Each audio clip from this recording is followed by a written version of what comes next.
As I sit here, typing this out, I can't shake the feeling that he's still out there, watching, waiting. It all started innocently enough, just a few strange occurrences that I brushed off as mere coincidences.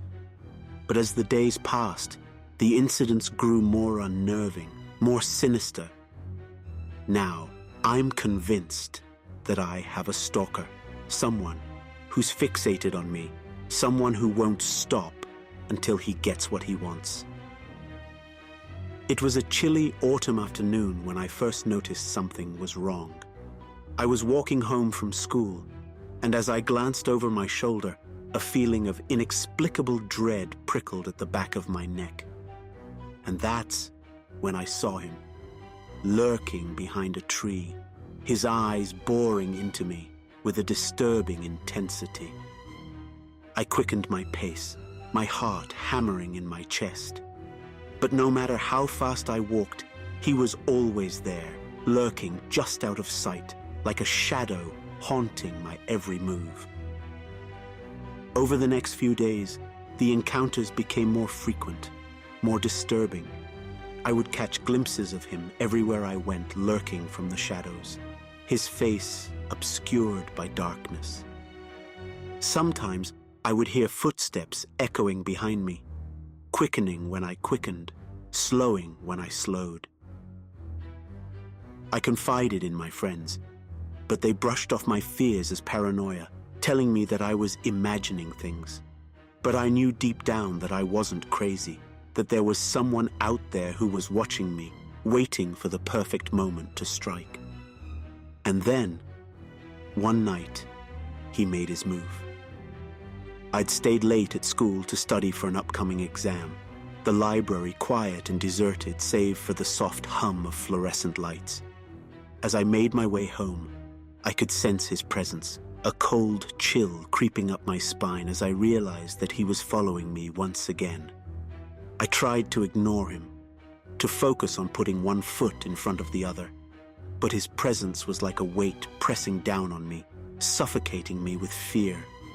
And then, just when I thought it couldn't get any worse, he stepped out from the shadows, his face twisted into a malevolent grin. I froze, my blood turning to ice as I stared into his cold, unfeeling eyes. And then, without a word, he lunged at me, his hands reaching out to grab me, to pull me away into his darkness.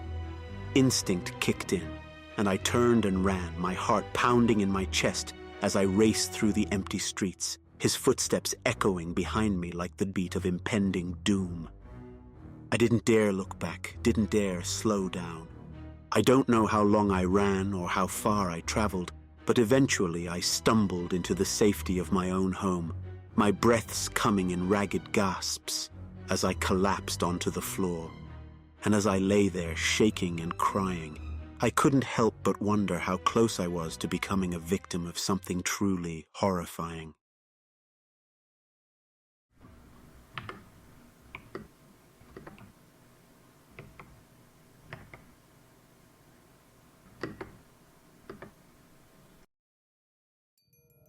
I remember the first time I laid eyes on him, sitting across from me at a dimly lit cafe. He had a charming smile, messy hair, and beautiful blue eyes. Let's call him Jake. Jake was your average guy, or so I thought. We met through Tinder, the modern-day love roulette where you never quite know what you're going to get. Our conversation flowed easily enough, but there was something off about him. Maybe it was the way he looked at me, like he was dissecting my every word. Despite my reservations, I agreed to a second date. Maybe I was just being paranoid, I thought. But as the days passed, Jake's texts became increasingly frequent and intense. He wanted to see me again, to spend every waking moment together. It was suffocating, to say the least. I tried to let him down gently, but he didn't take the hint. And that's when things took a turn for the worse. It started with messages, dozens of them flooding my inbox every hour. Then came the phone calls, relentless and incessant. I blocked his number, but then he started to contact me through social media. I was terrified, but I didn't want to involve the authorities just yet. Maybe I could handle it on my own, I naively thought. But then he started showing up uninvited, lurking outside my apartment building. I would catch glimpses of him out of the corner of my eye, his figure disappearing into the crowd before I could confront him. I felt like I was losing my mind, like I was being watched every waking moment. One night, I woke up to the sound of scratching at my bedroom window. Heart pounding, I mustered up the courage to investigate, only to find nothing but darkness staring back at me. I told myself it was just my imagination, that I was letting fear get the best of me. But deep down, I knew it was him, lurking in the shadows, waiting for the perfect moment to strike. I couldn't take it anymore. I packed a bag and fled to a friend's house, hoping to escape the clutches of my stalker. But even there, I couldn't shake the feeling of being watched, of being hunted like prey. I was trapped in a nightmare with no way out. Eventually, I mustered up the courage to go to the police, to tell them about the man who had been terrorizing me for weeks. They assured me they would do everything in their power to apprehend him. But deep down, I knew it wouldn't be that easy.